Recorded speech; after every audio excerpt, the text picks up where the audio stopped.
Há muitas formas de pecado, das mais diversas. A gente sabe que falar sobre pecadinho, pecadão, é complicado, porque quando se fala de pecado, nós estamos falando daquilo que fere a lei de Deus. Então, se fere a lei de Deus, não tem pecado tão grande, pecado tão pequeno. Tem pecado. Embora a gente saiba, e a gente não precisa esconder isso, que há pecados que trazem consequências maiores do que outros pecados. Se você mata alguém, é claro que você vai sofrer consequências maiores, porque esse pecado está ligado a uma série de leis do país que a gente vive. Então, de repente, matou, vai sofrer consequências.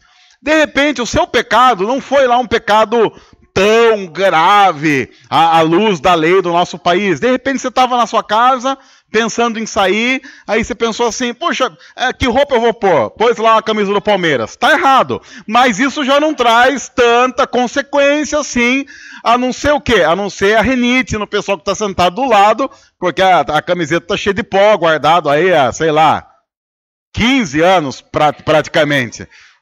O Dorival mesmo, essa camisa que o Dorival está usando, ele comprou na lua de mel. Em Poços de Caldas, ele comprou em Poços de Caldas na lua de mel.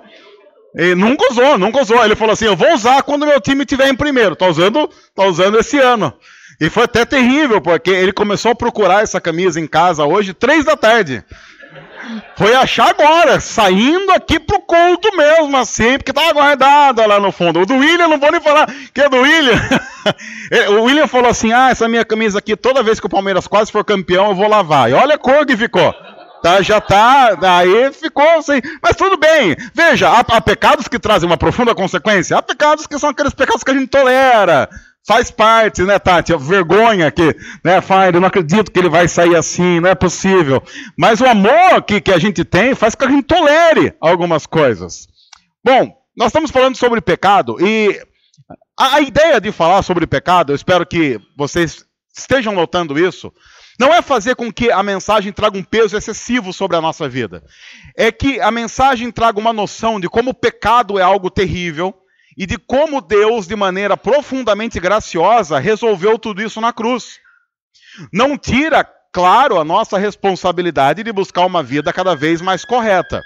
Mas também mostra como Deus é extremamente amoroso e misericordioso.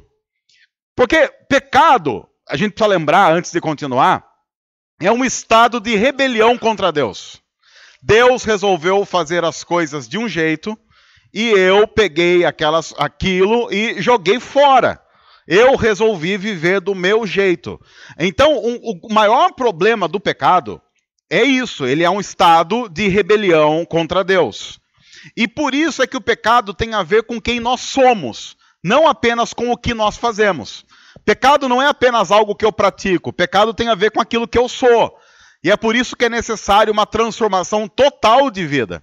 É por isso que é necessário que Deus nos dê um novo coração. É por isso que é necessário, segundo a Bíblia, um novo homem, uma nova mulher, revestidos de uma nova natureza. Porque a nossa natureza pecaminosa estava totalmente corrompida.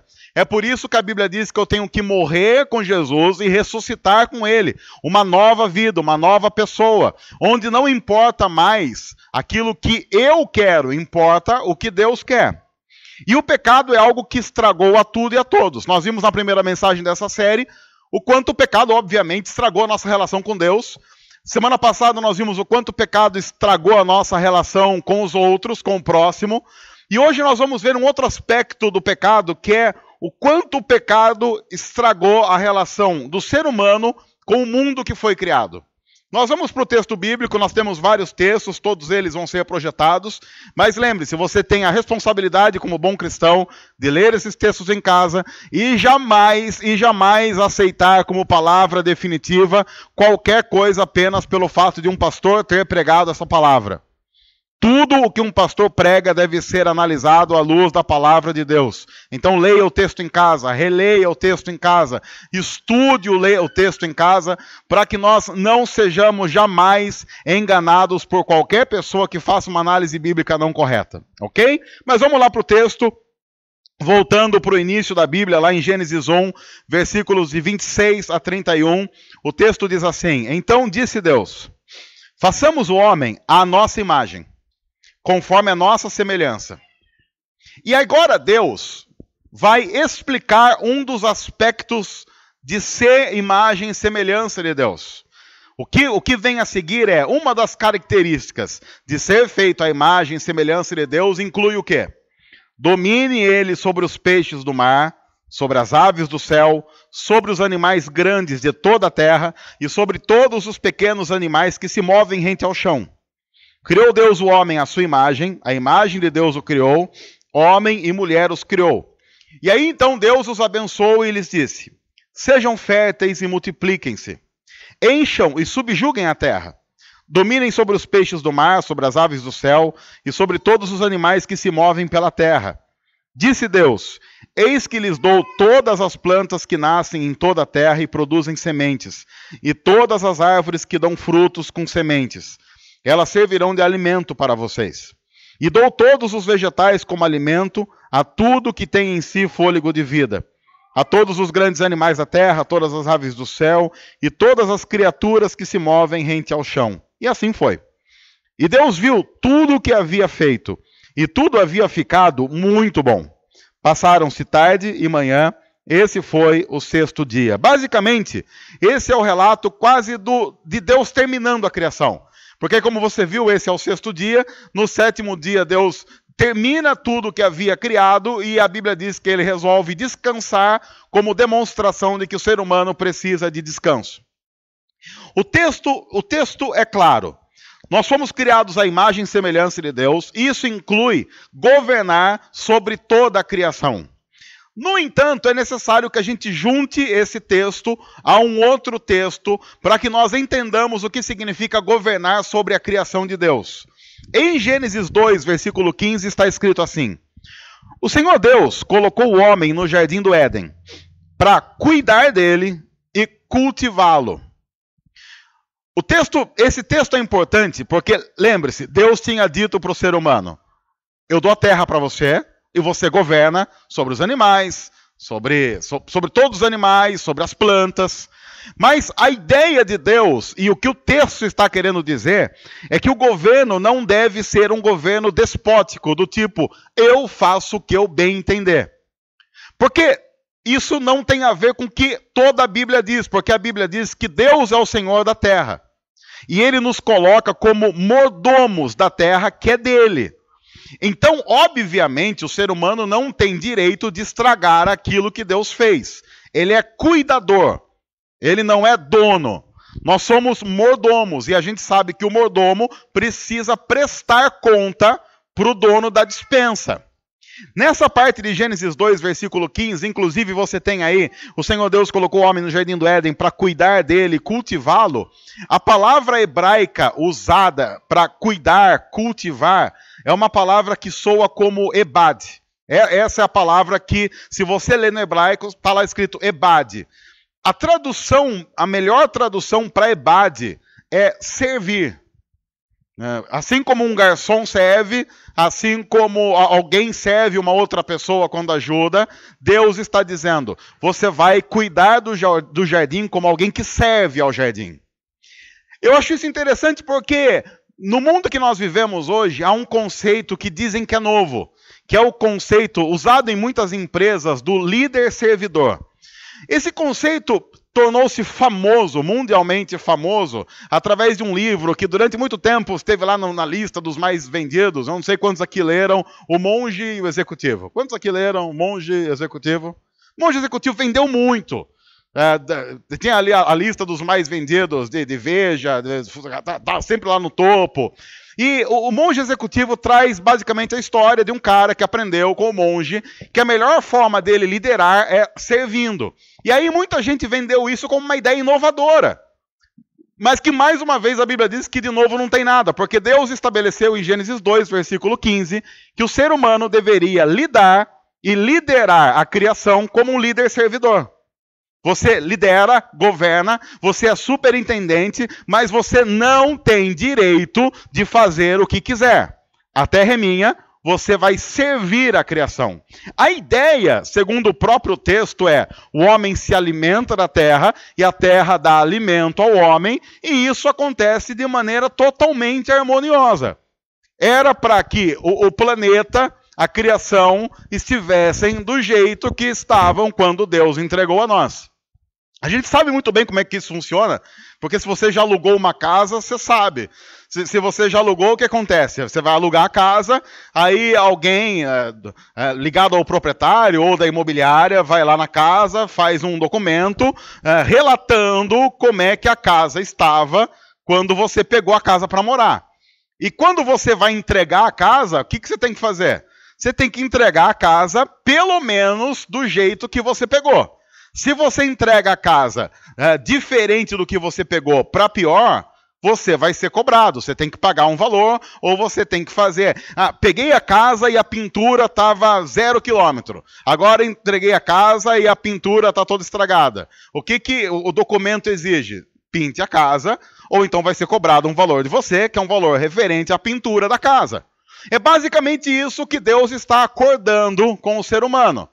Você se serve da terra, mas a terra fará isso de maneira harmoniosa, de uma tal forma que fique estabelecido: você não tem direito de estragar aquilo que eu fiz. Isso está estabelecido desde a criação. Assim, a natureza, em primeiro lugar, foi criada de forma boa. A natureza não foi criada como inimiga do ser humano. O ser humano foi criado para viver em saudável interação com a natureza. E o ser humano deveria governar servindo, não de maneira despótica ou destruidora. Porém, a gente sabe que as coisas simplesmente não são assim. Porque o pecado entrou na história, destruiu o nosso relacionamento com Deus, e destruindo o relacionamento com Deus, automaticamente destrói todos os outros relacionamentos possíveis e imagináveis. Tanto é que em Gênesis 3, versículo 13, está escrito assim: o Senhor Deus perguntou então à mulher, lembre-se, Deus tinha perguntado para o homem: você comeu da árvore que eu falei para não comer? O que o homem tinha falado? O Senhor criou a mulher, e aí a mulher me seduziu. Você vê como essa história é uma história antiga. O Senhor fez a mulher e a mulher me seduziu. Então Adão diz: olha, a culpa é do Senhor, que fez a mulher, e da mulher também, que não é fácil. E aí, então, agora Deus vira para a mulher, como Deus tá entrando no joguinho dos dois, e então Deus perguntou à mulher: o que foi que você fez? E o que a mulher responde? A serpente me enganou e eu comi. Olha, Deus, tem um problema aí. O Senhor criou as coisas, mas tem umas coisas que o Senhor criou que também não devia ter criado, né? Vamos combinar que o Senhor criou, mas olha, o Senhor precisava cuidar melhor das coisas que o Senhor criou, porque o Senhor criou a serpente me enganou e eu comi. A partir desse momento, morre a harmoniosa relação do ser humano com a natureza. Veja a continuação do texto, Gênesis 3, versículo 14. Então o Senhor Deus declarou à serpente: já que você fez isso, maldita é você entre todos os rebanhos domésticos e entre todos os animais selvagens. Sobre o seu ventre você rastejará e pó comerá todos os dias da sua vida. E tem mais. E ao homem declarou: visto que você deu ouvidos à sua mulher e comeu do fruto da árvore da qual lhe ordenara que não comesse, maldita é a terra por sua causa. Maldita é a terra por sua causa. Com sofrimento você se alimentará dela todos os dias. Porque lembra o que Deus tinha dito? Você vai se alimentar da terra. Ele disse lá em Gênesis 1. Era uma relação completamente harmoniosa. Agora Deus diz: você vai se alimentar dela com sofrimento. Lembre-se, Deus não está dizendo o que ele fez. Ele está dizendo e relatando as consequências do que o ser humano fez. Ela, a terra, lhe dará espinhos e ervas daninhas. E você terá que alimentar-se das plantas do campo. Com o suor do seu rosto você comerá o seu pão, até que volte à terra, visto que dela foi tirado, porque você é pó e ao pó voltará. E aí agora a gente olha para a criação e vê que a criação sofre, vê que a criação está amaldiçoada. Mas Deus é contundente ao dizer: a culpa é sua. Isso é importante porque nós vivemos numa época em que alguns discursos voltam à tona, e isso sempre acontece na história. E um dos discursos que mais volta à tona no nosso tempo é o discurso da culpa de Deus sobre todas as coisas. Por exemplo, na época, lembram da época do tsunami? Isso 2004, eu acho. É isso? Me corrijam se eu estiver errado. 2004, o tsunami que aconteceu lá na Ásia, matando mais de 200 mil pessoas. E eu lembro muito bem de, inclusive, alguns pastores dizendo: olha, a partir do que aconteceu e a partir do tsunami lá na Ásia, eu não posso mais acreditar num Deus bondoso. Porque se Deus fosse bondoso, ele não permitiria que aquilo acontecesse. Mas talvez falte a algumas pessoas uma leitura curada de Gênesis 3, em que Deus diz: a culpa de toda maldição, briga e luta do ser humano com a natureza é sua. Eu falei para você, não coma da árvore do conhecimento do bem e do mal, porque isso traria morte. Isso abalaria todas as relações possíveis e imagináveis. O ser humano foi avisado. Claro que quando a gente olha para isso, a gente pensa assim: bom, eu não deveria estar colhendo isso, porque tá bom, eu concordo que Adão fez besteira, eu concordo que Eva fez besteira, mas eu não fiz. É verdade, falamos nós que nunca pecamos. Falamos nós que não temos desobedecido a Deus em nada. Falamos nós que não temos problema quando Deus diz X e a gente faz Y. Falamos nós que vivemos em pleno século XXI como se Deus não soubesse como o século XXI seria. Todos nós somos culpados. E a Bíblia faz uma declaração contundente: a terra é maldita por nossa causa. E se a terra é maldita por nossa causa, nós, infelizmente, vivemos uma luta e uma guerra contra a terra que Deus criou. O texto aqui diz: você lutará com a terra todos os dias da sua vida e não vai ter jeito. O final vai ser infeliz. Você vai voltar para ela, porque você veio do pó e vai voltar para o pó. O que Deus está estabelecendo é: a história a partir de agora, para vocês, é uma história completamente triste. A história a partir de agora, para vocês, é uma história de sofrimento. Isso faz com que a gente entenda uma transformação na forma de trabalho. Porque quando a gente olha para Gênesis, eu lembro de crescer num ambiente religioso em que as pessoas diziam assim: olha, se Adão não tivesse pecado, a gente não tinha que trabalhar na segunda-feira. Eu lembro, às vezes, terminava o culto, e um monte de crentes se reuniam e falavam assim: ai, se não fosse por causa de Adão, a gente não tem que trabalhar amanhã. Vai ler a Bíblia. Deus estabeleceu o trabalho desde que o mundo é mundo. Porque o que ele diz lá em Gênesis 1? Você vai cuidar da terra.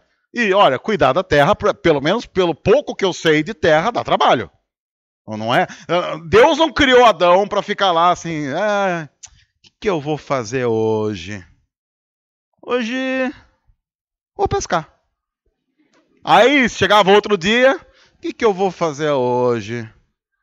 Hoje vou pescar de novo. E assim, não, Adão tinha um trabalho. O que muda com o pecado é que o trabalho deixa de ser um prazer e passa a ser um peso. Porque agora Deus estabeleceu, com o suor do seu rosto. A ideia de trabalho, de algo que é feito de maneira forçosa. Pede-se o prazer, porque eu não estou trabalhando mais com um amigo harmonioso, eu estou trabalhando com um inimigo. É como se Deus tivesse dito: olha, antes, o seu colega de trabalho na mesa ao lado, que é a natureza, era um grande amigo. Agora ele se tornou o seu pior inimigo, você vai ter que continuar trabalhando com ele. O que significa dizer que você vai para o seu escritório todo dia totalmente enfurecido para ter que encarar aquilo. Agora não se esqueça, tudo isso está acontecendo por sua causa. É consequência do seu pecado. Agora, a gente tem aprendido também que quando a gente fala sobre o evangelho resgata as coisas como deveriam ser. A Bíblia diz, você vai voltar para o pó. Mas essa não é a palavra final da Bíblia. Porque quando nós vamos para o final da Bíblia, em Apocalipse 21, e tanto no versículo 5, como no primeiro versículo, veja o que está escrito. Dizendo sobre como as coisas serão quando Jesus tiver restaurado tudo. Aquele que estava sentado no trono disse, eu estou fazendo novas todas as coisas. Todas. E acrescentou, escreva isto, pois essas palavras são verdadeiras e dignas de confiança. Há uma palavra contundente de Jesus dizendo, eu estou fazendo novas todas as coisas. Todas as relações a partir da cruz estão sendo refeitas. Em Apocalipse 21, 1, a primeira parte do versículo diz assim, então eu vi um novo céu e uma nova terra. Quando a gente pensa em céu, geralmente a gente pensa em nuvem. E às vezes quando você vê céu retratado em filme, novela, é alguém morando numa nuvem, ou num lugar cheio de neblina. Tipo, Londres é o céu. Eu nunca estive em Londres, mas é o que eu estou falando que eu vejo assim nos negocinho aí. O interessante é que Apocalipse, o autor está vendo como o céu será. E ele diz o quê? Eu vi um novo céu e uma nova terra. A pergunta que nós precisamos fazer é, qual céu e qual terra? A resposta de todo o texto é óbvia. Este céu e esta terra. Deus reconstruindo o mundo como deveria ser e nós estragamos. Tanto é que João, que tem essa visão no Apocalipse, diz assim, eu vi a cidade, a nova Jerusalém, a cidade eterna, onde todos nós moraremos eternamente com Deus, descendo do céu. Ora, pense um pouquinho. João, quando está escrevendo Apocalipse, está onde? Com os pés aonde? Nesse chão. E ele diz, eu vi a nova Jerusalém descendo do céu. A própria leitura acurada de Apocalipse mostra o quê? Aonde será a nova Jerusalém? Aqui. Não estou querendo dizer aqui em Piracicaba. Apesar que é um lugar bom para tecer também. Mas pensou? A nova Jerusalém, do lado do rio Piracicaba, que maravilha. Olha, a árvore da vida podia ser ali na Ponte do Morato. Mas que maravilha que seria esse negócio, imagine. Seria, vou te dizer, hein? Bom, tendo dito isto, me parece interessante a Bíblia declarar, eu estou fazendo um novo céu, uma nova terra, e não se esqueça que cristão tem que ser participante do que Deus está fazendo. Cristão tem que ser participante do que Deus está fazendo. Se Deus está fazendo um novo céu, uma nova terra, a igreja deveria ser a primeira instituição a lutar por isso. Deus está refazendo a sua criação. E a cruz é o centro da reestruturação de Deus na história. E a Bíblia diz que nós deveríamos sim ser participantes disso. Veja o que Paulo escreve aos cristãos de Roma. Isso já há muito tempo. Está escrito assim: a natureza criada aguarda com grande expectativa que os filhos de Deus sejam revelados. A bem da verdade, a melhor tradução talvez seria que os filhos de Deus se manifestem, que eles se posicionem. A ideia é que eles voltem a assumir o lugar que eles deveriam ter desde Gênesis 1 e 2 e perderam por causa do pecado. Ora, qual era o nosso trabalho em Gênesis 1 e Gênesis 2? Cuidar da natureza, zelar pela natureza, harmoniosa relação com o mundo criado. Pois ela, a natureza, a criação, foi submetida à futilidade, e não pela sua própria escolha, mas por causa da vontade daquele que a sujeitou. E ela está na esperança de que a própria natureza criada será libertada da escravidão da decadência, em que se encontra nesse instante, e isso irá acontecer para a gloriosa liberdade dos filhos de Deus. O texto de Paulo tem alguns detalhes que nós precisamos analisar. Primeiro, a natureza aguarda que os filhos de Deus se manifestem e voltem a fazer aquilo que foram chamados para fazer. Seres humanos criados à imagem e semelhança de Deus não têm autorização, nunca tiveram e nunca terão para usufruírem da natureza de maneira despótica, de uma tal forma que a natureza seja destruída por aquilo que nós fazemos. Em nenhum momento a Bíblia autoriza a fazer isso. E é por isso que Paulo diz, a natureza aguarda a nossa revelação. É como se a natureza gemesse, doente, esperando que os filhos de Deus se manifestem e ajam como aqueles que vão defender a criação, porque a criação é algo que Deus fez. E aí Paulo diz que isso vai acontecer, como a gente vê no final do texto, para que seja revelada a gloriosa liberdade dos filhos de Deus. O que Paulo basicamente está dizendo é, por que a gente luta por isso? Porque isso é o que nós faremos eternamente. Nós moraremos naquilo que Deus está reconstruindo. Então, quando nós cuidamos, quando nós administramos de maneira harmoniosa o que Deus deu, nós estamos cuidando daquilo que nos servirá no dia da nossa gloriosa liberdade. Como diz em Apocalipse, eu estou fazendo novas todas as coisas, estou fazendo um novo céu e uma nova terra. Assim, o cristão é aquele que não joga papel de bala no chão. Ele não faz isso, porque ele quer cuidar da criação. Ao mesmo tempo que ele também não pega óleo. Porque assim, claro, deixa eu dizer uma coisa. É muito mais fácil jogar papel de bala no chão do que você ir até um lixo. Até porque às vezes nós moramos numa cidade que o lixo mais próximo fica a 600 quilômetros de distância. É muito mais fácil você terminar de fazer a sua deliciosa batata frita crocante com cheddar e molho daqueles... O que você quiser, não importa. E daí você pega todo aquele óleo...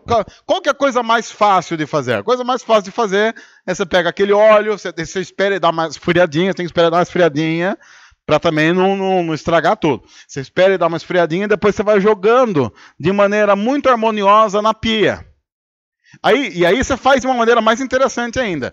Para não sujar a pia ficar aquele óleo, porque o óleo ele oleia tudo, né, no caso.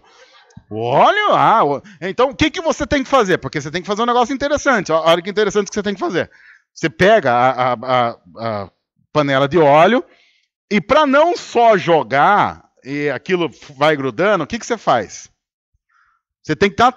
Gente, vocês não têm técnica para fazer isso. Você tem que fazer... Você abre a torneira no máximo.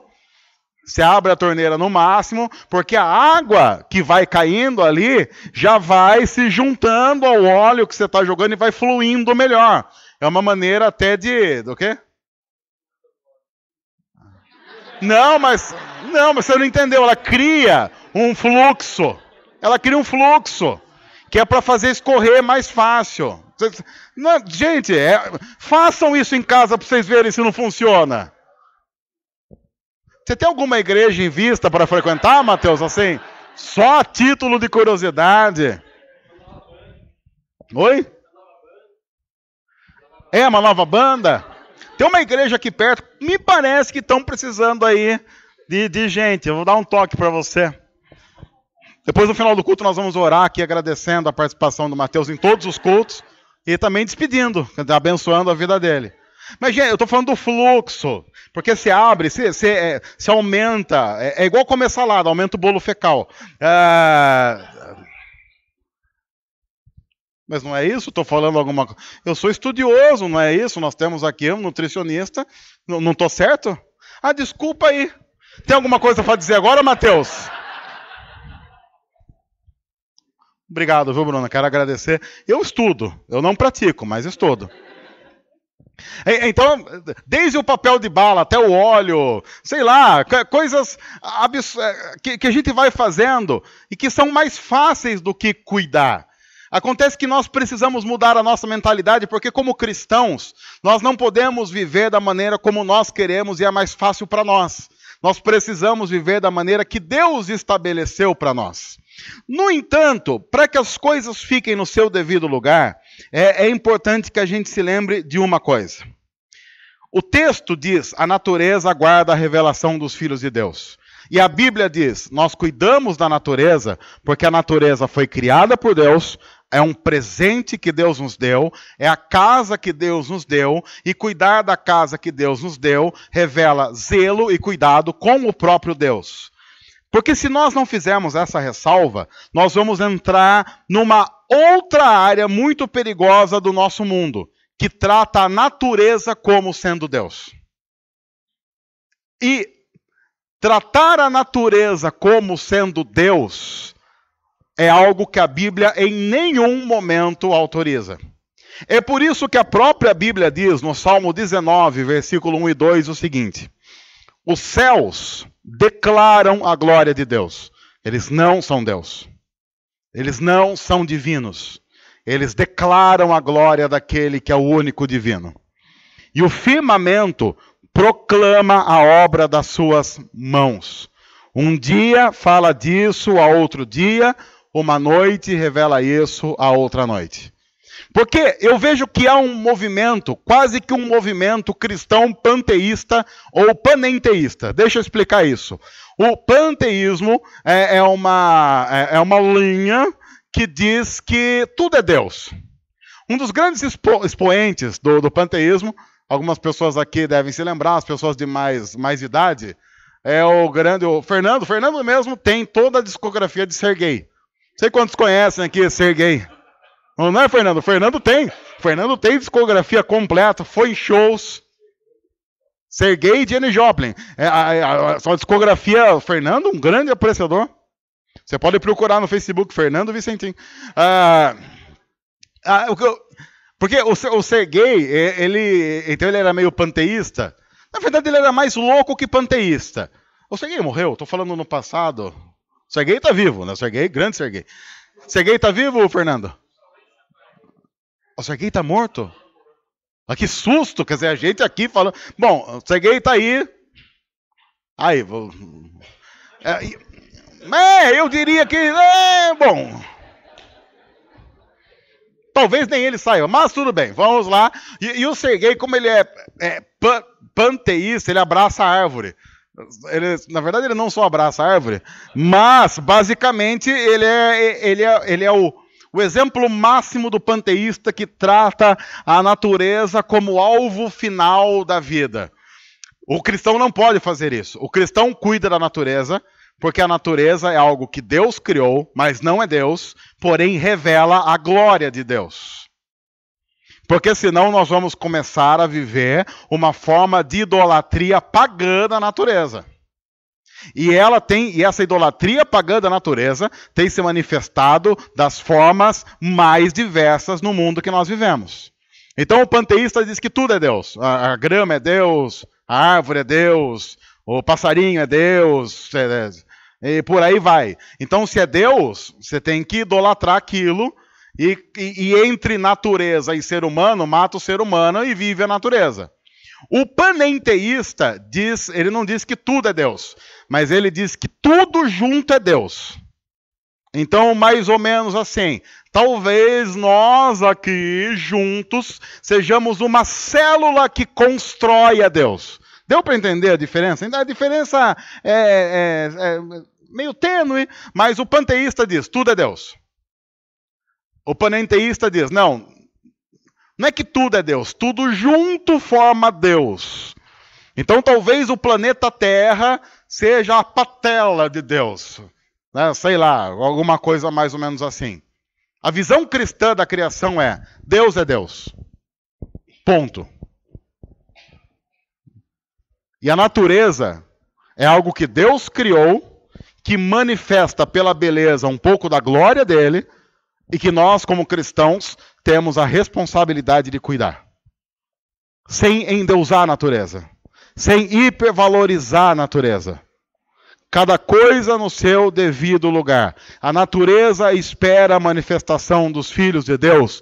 Sim, mas nós não tratamos a natureza como Deus. Embora eu saiba que tem sido cada vez mais forte e será cada vez mais forte. No mundo em que Deus não existe, seres humanos criados para adorar alguma coisa vão inevitavelmente colocar qualquer outra coisa no lugar de Deus. Eu tenho dito para algumas pessoas que um movimento que cresce muito é dos ateístas. No entanto, eu também tenho notado que o que as pessoas fazem crescer é a não crença no Deus da Bíblia. Porque você pode notar, quer a pessoa queira, quer não queira, ela sempre idolatra alguma coisa. Toda pessoa tem um ídolo. Pode ser que não seja Deus, que deveria ser. Pode ser que não seja Jesus, que deveria ser. Mas alguma coisa passa a ser o ídolo da pessoa. É impossível viver sem algum tipo de idolatria. O que a Bíblia diz é, ou você vai idolatrar a Deus, e isso é correto, ou você vai idolatrar qualquer outra coisa no lugar de Deus, e isso é incorreto. E nós vivemos num mundo em que cada vez mais as pessoas idolatrarão a natureza. E para mim isso é sintoma elementar de uma saudade que o ser humano tem de Deus, sem às vezes reconhecer que isso acontece. E aí a gente vai basicamente para aquilo que para nós é mais próximo de Deus. E aquilo que nos revela o mais próximo de Deus, o que é? A natureza. É por isso que inclusive muita gente ao contemplar o pôr do sol, se ela tem uma visão cristã, ao contemplar o pôr do sol, ao contemplar as estrelas, o que ela faz?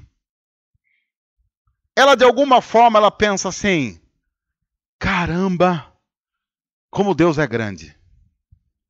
Você pode ver, isso se manifestava antigamente nasquelas conversas na calçada, quando a gente podia ficar na calçada.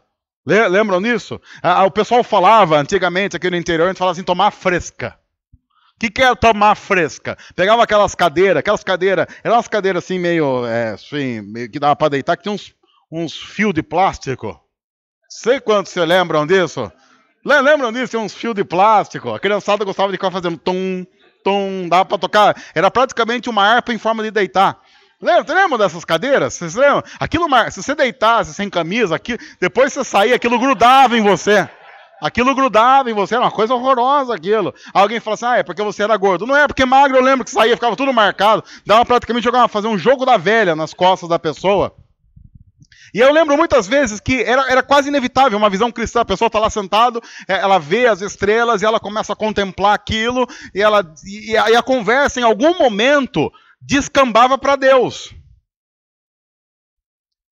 Agora, no mundo em que Deus não existe, eu continuo com aquele desejo profundo de adoração. Aí eu olho para as estrelas, eu olho para o pôr do sol, como eu não tenho um Deus para adorar, o que é que automaticamente eu vou fazer? Eu vou buscar uma forma de adorar aquilo que eu estou vendo. Aí eu vou adorar as estrelas, aí eu vou adorar o cosmos, e quando tudo isso não preencher, porque não vai preencher, eu vou começar a adorar a mim mesmo, que consigo ver tudo aquilo. Então a beleza vai estar no final nos olhos de quem vê. E a beleza nos olhos de quem vê vai fazer com que eu adore, em última instância, aquele que vê. E quem vê, eu vejo. Então eu me adoro. É tudo muito sutil. Num processo que às vezes demora muito tempo. Mas tem se revelado cada vez mais no mundo que nós vivemos.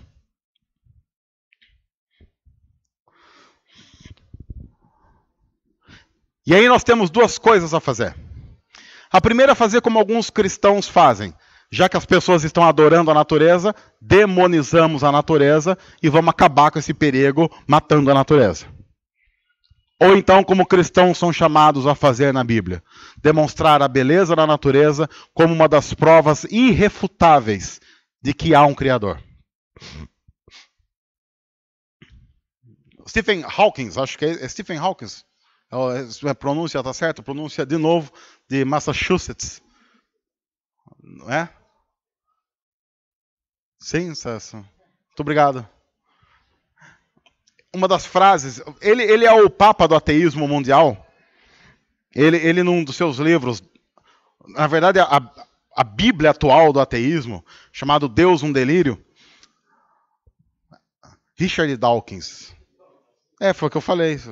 Eu pensei no cara e falei outro. Richard Dawkins. Ele escreve assim, será que a gente não vai mesmo conseguir olhar para um jardim e ele criticando os cristãos. E parar de ficar achando ou procurando um duende ali dentro.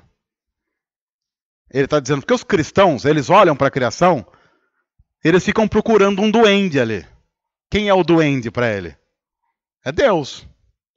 E ele diz, a gente precisa aprender a olhar para o jardim e admirar o jardim pelo jardim. E parar de ficar imaginando se tem um duende lá dentro, mexendo no jardim para ver se a gente acha um ser ali dando tchau. Ei, eu vi duende. Ei.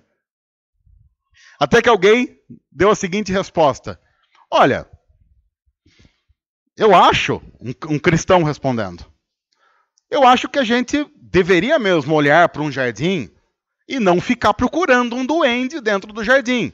Porque ninguém em sã consciência, salvo algumas pessoas que consomem algumas coisas estranhas, vão olhar para um jardim e ficar procurando duende. Tipo a Xuxa. A Xuxa que via duende, né? Não era isso, Fernando? Xuxa que via duende? Muito obrigado. Também tem a discografia completa. E aí esse pastor disse, no entanto, você não pode se esquecer uma coisa. Se há um jardim, há um jardineiro. Você pode não procurar duende, mas se há um jardim, há um jardineiro. Cristãos não procuram um duende. Cristãos sabem que o jardim é a expressão da beleza de um jardineiro.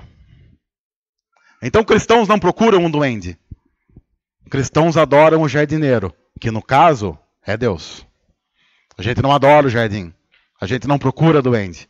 A gente reconhece que o jardim é a expressão maravilhosa de um jardineiro chamado Deus.